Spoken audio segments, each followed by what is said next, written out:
Alright, y'all, listen. Now, I know y'all was supposed to get this video yesterday. I told y'all I was going to get this y'all yesterday before the game. I'm not going to lie to y'all. My 21st is tomorrow. Today is Cinco de Mayo. I'm half Mexican. I was out there with the cousins last night. We were celebrating, you know what I'm saying? They threw a little surprise birthday party for me during the day, the whole family. And then we was out there celebrating the night, okay? I committed some sins. I'm not proud of it. I'm not proud of it, but I did it. The tequila was had.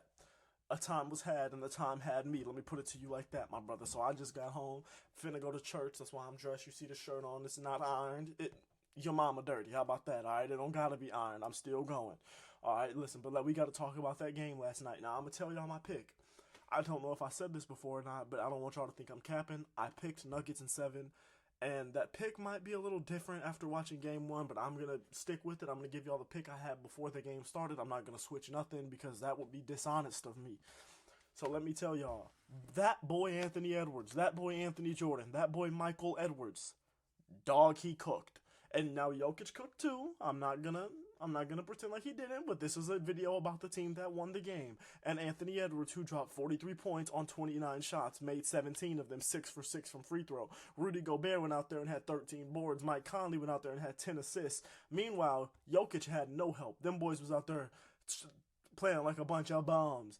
Aaron Gordon didn't have a terrible offensive game. 4 for 6, 9 points, 6 assists. He had 4 fouls, but it was on defense where he really struggled because that boy Karl-Anthony Towns 8 for 13, 20 points. And he was in foul trouble, so he didn't even play that many minutes. He only played 31 minutes compared to Anthony Edwards' 42 minutes because he was in foul trouble because he finished with 5 fouls. But I remember he might have had 2 in the first quarter. I don't remember, but he had 2 early on. It was probably in the first half, but he was in foul trouble for a good majority of the game. Then Naz Reid went in there and killed him too. Went 7 for 11 with 16 points. That boy Aaron Gordon. I'll pick the Nuggets for the main reason that I didn't expect Cat to have much success against Aaron Gordon, whereas I thought Jamal Murray would be able to have more success against Anthony Edwards guarding him. Or, Mike Conley, whoever they decided to put on him. I'm pretty sure last night, from what I can remember, again, the tequila was. So I might be wrong, but I'm pretty sure Anthony Edwards was guarding him for a lot of the night. I think I definitely saw some Nickeil Alexander-Walker on him too. Maybe, again, the tequila, I don't remember, okay. But boy, when I tell y'all, the Timberwolves cooked last night. Anthony Edwards is the coldest. The coldest. He is the best player. In the playoffs, he's been the best player. And what did he just get? It was like him and Kobe are the only 2 players under 22 or under 23 to have back-to-back 40-plus point playoff games. I'm like, pretty good company to be in if you're in there with a young Kobe who was out there getting 3-peats. Like, that's pretty good company to be in to take game 1 in Denver away from the guy that's probably about to win his 3rd MVP.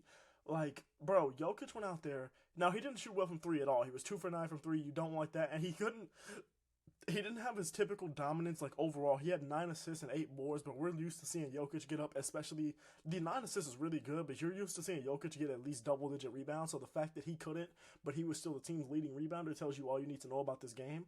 And there are some things here that concern me. For one, Jamal Murray, you need him to show up. He didn't have any efficient games against the Lakers, but he had he had 2 game winners. He had some games where he took over at certain times, but he hasn't had been a consistent playoff riser this year, like consistently a good efficient playoff riser this year, the way that he has been in past years. And it's just a little concerning for me if I'm Denver trying to get that back-to-back ring. It's like, can Jamal Murray be the Jamal Murray we need him to be?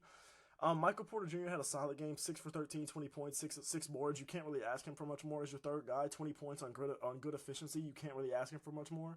If I'm the Nuggets, the things that concern me here is, 1, the rebounding differential. Y'all had 34 boards to their 42, but that's not really what's concerning. What's concerning to me is the fact that Jokic looks like he's going to have to play the whole game, every game this series, just because they're 2 bigs, and then Naz Reid off the bench, bro. Who are the Nuggets going to put in at big when Jokic isn't in? What are you going to do? You're going to put Zeke Naji in there? What are you going to do? Put DeAndre Jordan in there? What are we doing, bro? Like, you can't do that. These bigs aren't just bigs that they just have bodies to throw at Jokic and take fouls, because, yeah, they have that too. But this is the best defensive big in basketball, one of the best shooting bigs of all time, and then the 6th man of the year. Those are their 3 bigs. The Nuggets only have Jokic, and it's like Jokic looks like he's going to have to play the whole game of every game in this entire series, and that's really, really concerning for me if I'm a Nuggets fan, especially considering the fact that you just lost game 1 and he already played 41 minutes.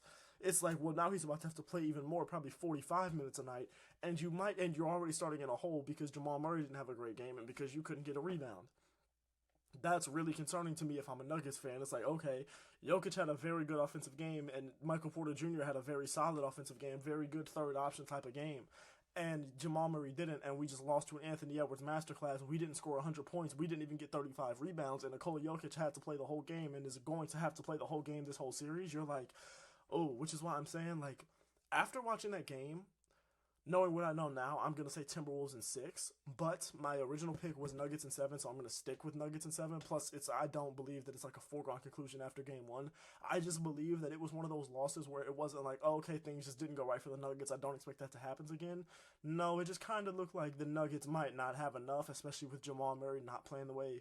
They don't have enough bigs. They don't have enough rebounding. And then once you couple that with the fact that Jamal Murray wasn't playing well and they didn't shoot, they shot decently from three. Like they shot 41.9%, 13 of 31. But it was just like neither team needed to shoot that many threes. Neither team shot a good like neither team made a whole bunch. Like the Timberwolves only made 11. It's just like not going to be that series with the 3-pointers dominant. This is going to be a defensive series.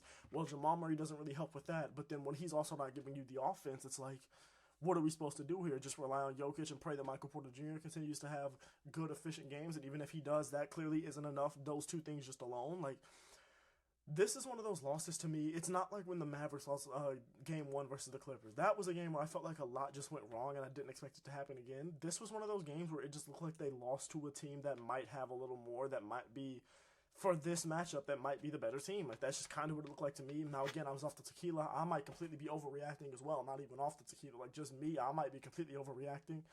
But I would love to hear what y'all think about this one. That's really all I'm going to say about that game because there are other things I want to talk about. Like today, Magic Cavs Game 7. I really want to pick the Magic. I really do. And I really might because Donovan Mitchell is still on that bum knee. We don't know if Jared Allen's even going to play, or I don't know. Like, let's look. I don't even know if Jared Allen's even going to play.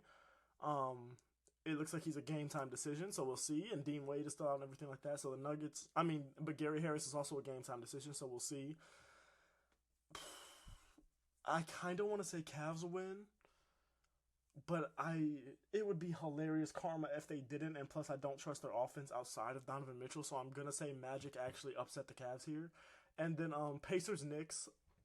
This is I think this will be a very underrated series. I think this will be a very, very actually a good series. I'm gonna say I don't Julius Randle's still out. I completely assume at least. Yeah, Julius Randle is out for the series apparently, which I expected. I'm pretty sure he might be out for the whole playoffs.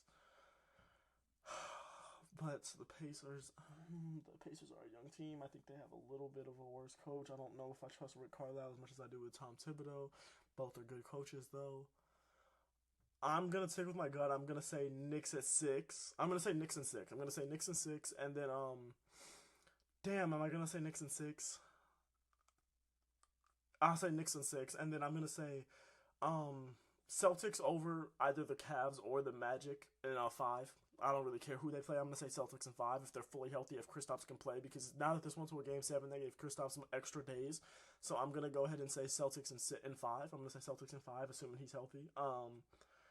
Mavericks Thunder. I think this will be a very good series. I'm gonna say Mavericks in 6. I just think the Mavericks are the more experienced team. I don't think that I do like Luke Dort. I like Shea defensively. I like J Dub and everything like that. I just don't know if I trust them enough, especially with Josh Giddey, where it's like that makes guarding them a lot easier because you don't have to worry about him from the 3-point line. So it's kind of like we can always have two guys near Shea, and then you can always have two guys near Shea. You can have one guy on J-Dub, and then you can always kind of be leaving Josh Giddey out there. Like, you can always have, I don't know, maybe Gafford or someone roaming. I don't know what they're going to do with this defensively, but I would assume that someone will be roaming in the paint kind of around the rim because they're not going to have to guard Josh Giddey, or they might just play zone. I'm not sure what we're going to see. And I'm not sure about Jason Kidd, what he would pick. I do think Mark Dayton is the better coach. To be completely honest with you, I do. But I'm going to say Mavericks in 6. I trust Luka. I don't think Luka had a good series versus the Clippers, and I expect that to change here. I think it's going to need to change here if they really do want to beat them in 6, because this is a young team, but this is a very, very good, very, very well-coached team led by an MVP candidate for a reason. So, yeah, those are all my predictions for all these last series that are, in the second round and everything like that. I'm about to read my Bible, about to go to church, try to pray for forgiveness for some of those sins that were committed last night with that tequila and everything like that, but Again, be better than me. Don't be sinning like I did last night. It was my 21st, so I'm not mad at myself too much, but I gotta be better. So yeah, going to church. But I love y'all. I appreciate y'all. Keep God in your life. Keep praying, man. Stay blessed. Stay praying. Stay safe. I love y'all. Thank you for watching.